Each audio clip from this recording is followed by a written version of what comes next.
Civil services exam की तैयारी शुरू करने से पहले एनसीईआरटीज को लेकर बहुत सारे डाउट्स आते हैं।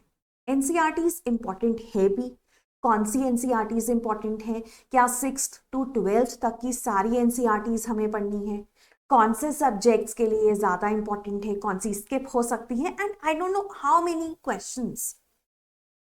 इस वीडियो के पीछे यही पर्पस है कि आपके इन सवालों का आंसर मैं प्रोवाइड कर सकूं from my experience. I am doctor Manmeet. मैंने 3 बार सिविल सर्विसेज एग्जामिनेशन का इंटरव्यू दिया है and I have been associated with Sleepy Classes since last 10 years।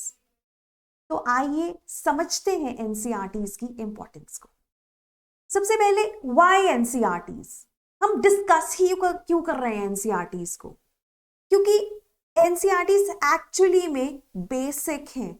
वो आपकी फाउंडेशन बिल्ड करने में हेल्प करते हैं, ना केवल फाउंडेशन को बिल्ड करने में, बट इतनी स्ट्रॉन्ग फाउंडेशन बन जाएगी कि कभी कभी आपके सवाल इजीली सॉल्व हो जाएंगे। You can easily comprehend, understand the current affairs also. तो फाउंडेशन स्ट्रॉन्ग कर लो एनसीईआरटी से, फिर उसके ऊपर जितनी मर्जी बड़ी बिल्डिंग बना सकते हो, जितने मर्जी notes, current affairs, books add कर सकते, बट वो फाउंडेशन स्ट्रॉन्ग एनसीईआरटी से होती है। दूसरी चीज पता है क्या है? लैंग्वेज इजी है। It's not very technical compare to the other books in the market. Language is easier to understand, easier to comprehend, and then it is reliable, क्योंकि गवर्नमेंट की बॉडी ने बनाई है, सीबीएसई ने बनाई है। तो इसी वजह से ना एनसीईआरटीज कहीं ना कहीं इंपॉर्टेंट हो जाती हैं और हम उन्हें कंसिडर करते हैं। अब आर दे वर्थ कंसिडरिंग, वो हम देखेंगे। देखिए एनसीईआरटीज ना ज्योग्राफी, हिस्ट्री तो आप मिस कर ही नहीं सकते। अब ये बात आती है टाइम पे। अगर आप 2027 का अटेम्प्ट दे रहे हैं तो जस्ट स्टिक टू ज्योग्राफी +1 +2 की एनसीईआरटीज एंड हिस्ट्री की 3 थीम्स की NCERTs. But if you are attempting in 2028 और 2029, प्रीलिम्स के लिए टाइम है, तब आप ये एनसीईआरटीज भी जरूर देखिए। History, geography, polity, economy, science, science के भी कॉन्सेप्ट्स क्लियर होते हैं। एंड साइंस तो अगर आप स्टेट्स के लिए दे रहे हैं तो बहुत ही इंपॉर्टेंट है। हरियाणा, पंजाब, यूपी, बिहार, तो साइंस बहुत इंपॉर्टेंट है। अगर नहीं तो you can skip science, but environment के भी क्वेश्चंस आपको प्रीलिम्स में दिखते हैं, राइट? तो अगर मैं रेट करूं, ज्योग्राफी और हिस्ट्री बहुत इंपॉर्टेंट है। Then you have polity and environment, right? And last में हम इकोनॉमी की बात कर सकते हैं। और साइंस अगर आप करना चाहें स्टेट्स की तैयारी, तो साइंस को आप मिस नहीं कर सकते। So geography and history are non-negotiable. Then you have polity, and then you have environment, and then you have economy, right? अब देखिए ज्योग्राफी में ना +1 +2 की 4 एनसीईआरटीज बहुत इंपॉर्टेंट है। इनफैक्ट ना ऐसा कहा जाता है कि अगर आपने ये 4 एनसीईआरटीज कर ली along with the current affairs, along with the atlas, आपको ज्योग्राफी का कोई और सोर्स उठाने की जरूरत ही नहीं। इतनी इंपॉर्टेंस है इन एनसीईआरटीज की। But at the same time, if you're starting, if you have time and if you're starting, start from class 6th से 10th तक की एनसीईआरटीज करिए। फिर +1 is very very important for your basics, for your prelims, and +2 for your mains। +1 and +2 की NCERTs तो आपके primary notes हो सकते हैं, उसके बियॉन्ड किसी और बुक के पास जाने की आपको जरूरत नहीं है ना। और क्वेश्चंस भी आते हैं। अगर आप क्वेश्चंस देखेंगे ना, so this was a question on water vapour. Question है, with reference to water vapour which of the following statements is are correct? It is a gas the amount of which decreases with altitude, its percentage is maximum at the poles. अभी आपको class 11 की NCERT में दिखता है, इसका जो percentage है वो ऑल्टीट्यूड के साथ डिक्रीज कर रहा है, और इसका बहुत कम परसेंटेज होता है डेजर्ट्स और पोलर रीजन। एग्जैक्ट लाइन है।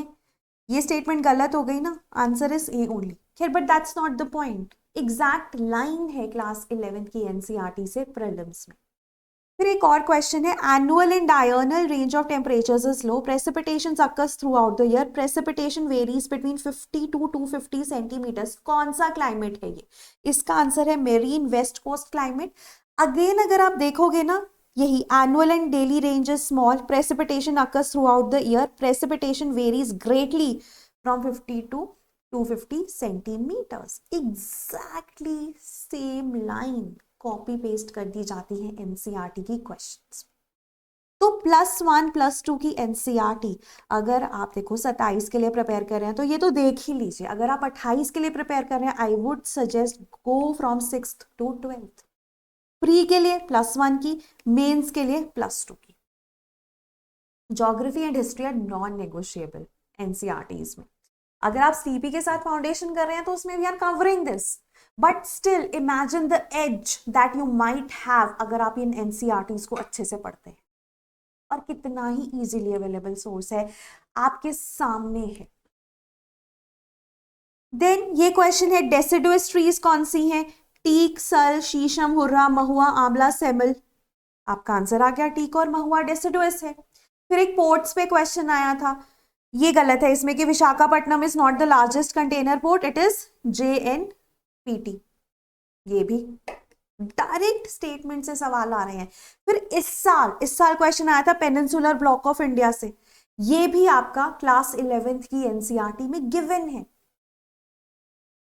तो एनसीईआरटीज +1 की फॉर प्रीलिम्स एंड +2 की for mains, you can't miss and you should do them, इतनी इंपॉर्टेंट है। And you know we also have a course, हमारा एनसीईआरटी का कोर्स है। अगर आप ये आप तब लीजिए अगर आप 28 या 29 की तैयारी कर रहे हैं, जब आपके पास टाइम है। इस कोर्स को लीजिए, हमने सारे सब्जेक्ट्स की एनसीईआरटीज कवर करी है, जो रेलेवेंट है। ज्योग्राफी की भी 6 to +2 की करी है, and this is priced eight 4949। और अगर आप एनसीईआरटी कोड ही यूज करते हैं, एनसीईआरटी कोड यूज करते हैं, तो आपको 25% ऑफ मिलेगा, right? And you can also call us at 1800890304। Now coming to history, history की है 3 themes, ancient, medieval और modern। अब ये 3 किताबें हैं, इनमें से भी डायरेक्ट सवाल दिखते हैं। प्रॉब्लम क्या है, जैसे मैंने ज्योग्राफी में बोला ना, +1 +2 की एनसीईआरटी कर लो, आपकी ज्योग्राफी हो जाएगी। हिस्ट्री के केस में ये पॉसिबल नहीं होता, क्योंकि ये जो एनसीईआरटीज है ना, इसमें कंटिन्यूटी नहीं है, टाइमलाइंस वेल डिफाइंड नहीं है। तो आपको कहीं ना कहीं से या तो खुद से कोर्स सेल्फ स्टडी करनी है, या कहीं ना कहीं से कोर्स करना है। I would say sleepy classes का कोर्स लीजिए, बट हाँ, हिस्ट्री में वो रिक्वायरमेंट रहेगी। वो रिक्वायरमेंट सिर्फ ज्योग्राफी में फुलफिल करती है एनसीईआरटी, उस तरह से कि आपको एनसीईआरटी के बियॉन्ड कहीं और जाने की जरूरत नहीं। बट ज्योग्राफी में से तो क्वेश्चंस भी आते हैं और एनसीईआरटीज फुलफिल भी करती हैं। हिस्ट्री में से क्वेश्चंस आते हैं, बट हिस्ट्री के लिए आपको you have to have some more complementary books and courses. आप वर्ल्ड हिस्ट्री के लिए ओल्ड एनसीईआरटी आपको देखनी है, आप देख सकते हैं, हमने अपने कोर्स में कवर करी है। पोस्ट इंडिपेंडेंस के लिए politics in India since independence, art and culture के लिए फाइन आर्ट्स की बुक है पार्ट 1, उसमें से भी डायरेक्ट क्वेश्चंस देखे जाते हैं आर्ट एंड कल्चर के, राइट।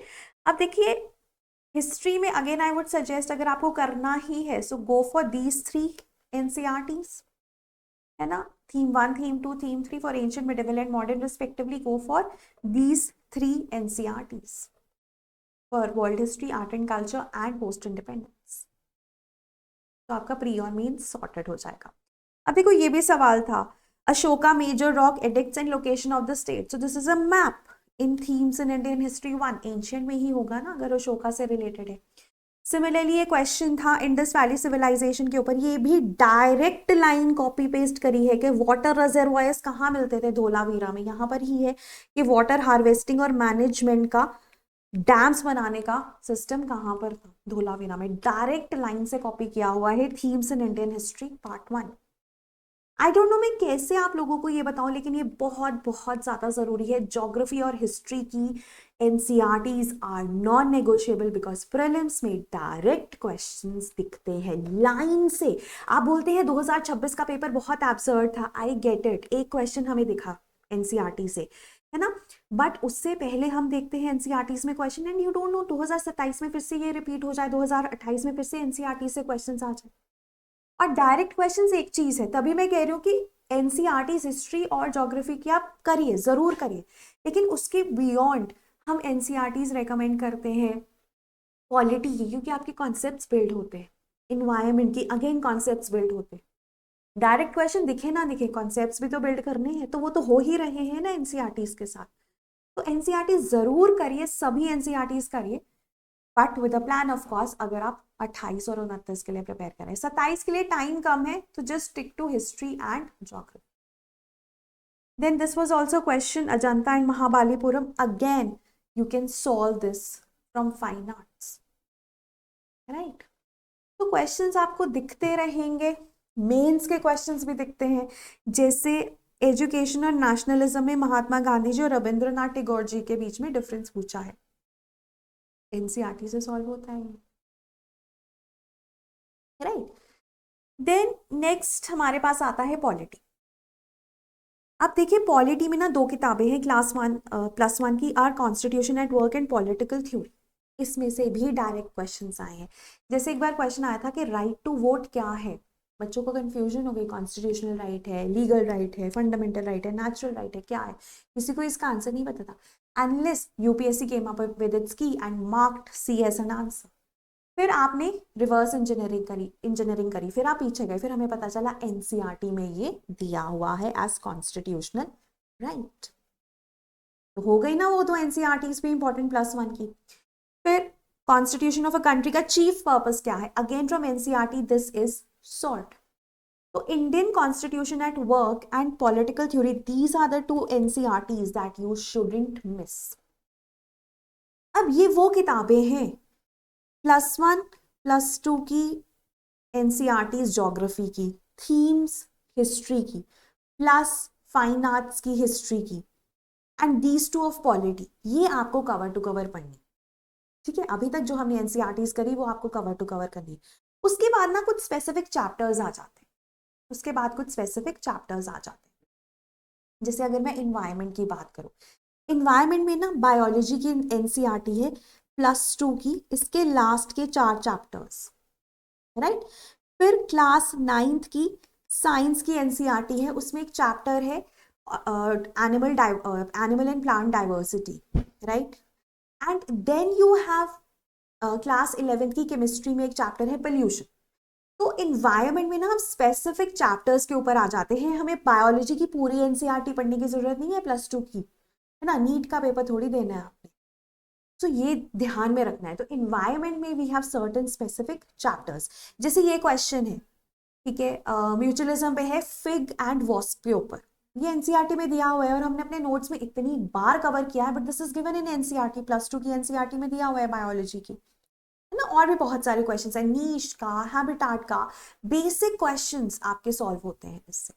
और अगर डायरेक्ट क्वेश्चन नहीं भी आ रहा, फाउंडेशन तो हो रही है ना स्ट्रॉन्ग, जो मेरा पहला पॉइंट था, इससे इजी लैंग्वेज आपको किसी और किताब में नहीं मिलेगी।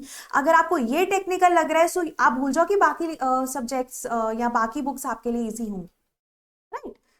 देन साइंस में हम 6th to 10th बोलते हैं, लेकिन science again I am repeating, अगर आप स्टेट्स दे रहे हो तो साइंस पे फोकस करना, science otherwise is skippable. And last में इकोनॉमी में भी ना माइक्रो इकोनॉमी से सवाल आते हैं, एक सवाल आ गया तो लोगों ने माइक्रो इकोनॉमिक्स पढ़ना शुरू कर दिया, टेक्निकल है भाई, नहीं समझ में आएगा। बट इकोनॉमी में अगर आप करना ही चाहते हैं तो ये 2 किताबें करिए, Indian economic development and introductory macro economics. But science और इकोनॉमी आप एनसीईआरटीज में फिर भी स्किप कर सकते हैं, ज्योग्राफी हिस्ट्री नहीं कर सकते, पॉलिटी नहीं कर सकते +1 की, एंड एनवायरमेंट के भी जो मैंने आपको कुछ चैप्टर्स बोले हैं वो नहीं कर सकते। इकोनॉमी एंड साइंस की कर सकते हैं, साइंस की अगर आप स्टेट्स दे रहे हैं तो अगेन आप नहीं कर सकते। अब do we need to read all the books, नहीं, सिलेबस और पीवाईक्यूज आपको डिफाइन करता है, ये सिलेबस है सिविल सर्विसेज एग्जामिनेशन का और ये पीवाईक्यूज आपके सामने, आप उससे डिसर्न करते हो कि कौन सी किताबें मुझे पढ़नी है। अब यूपीएससी ने तो नहीं बोला ना कि +2 की बायोलॉजी के लास्ट के 4 चैप्टर्स पढ़ने हैं, हम क्यों पढ़ते हैं, क्योंकि हमारे पीवाईक्यूज वहां से सॉल्व होते हैं, गेटिंग इट। हम क्यों पढ़ते हैं क्लास 9th में डाइवर्सिटी, क्योंकि हमारे सवाल वहां से सॉल्व होते हैं। तो पीवाईक्यूज और सिलेबस हमारे नॉर्थ स्टार है, and very very important is that more than note making आपको समझना है, फाउंडेशन स्ट्रॉन्ग करनी है। तो अगर आप तैयारी शुरू कर रहे हैं तो एनसीईआरटी से ही शुरू करें। Read polity, geography, history and environment की एनसीईआरटीज जो मैंने यहां पर आपको गाइड किया है। ज्योग्राफी की +1 +2 की, हिस्ट्री की 3 थीम्स और फाइन आर्ट्स की प्री के लिए, वर्ल्ड हिस्ट्री और पोस्ट इंडिपेंडेंस कंसोलिडेशन आपका मेंस में आएगा। पॉलिटी की +1 की 2 एनसीईआरटीज, एनवायरमेंट के specific chapters of different NCERTs. Science अगर आप स्टेट्स दे रहे हैं, economy you can still skip.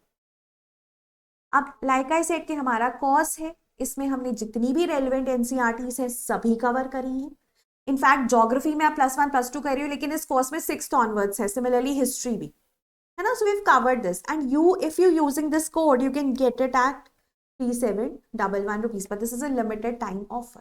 और अगर आप 2829 के लिए कर रहे हैं तो ये कोर्स आपके लिए बहुत जरूरी है, लेकिन अगर आप 27 के लिए कर रहे हैं तो ये टेस्ट जरूर अटेम्प्ट कीजिएगा, लिंक आपको डिस्क्रिप्शन में मिल जाएगा। And see where do you stand with respect to your NCERT preparation. So that was all from my end. Thank you so much and all.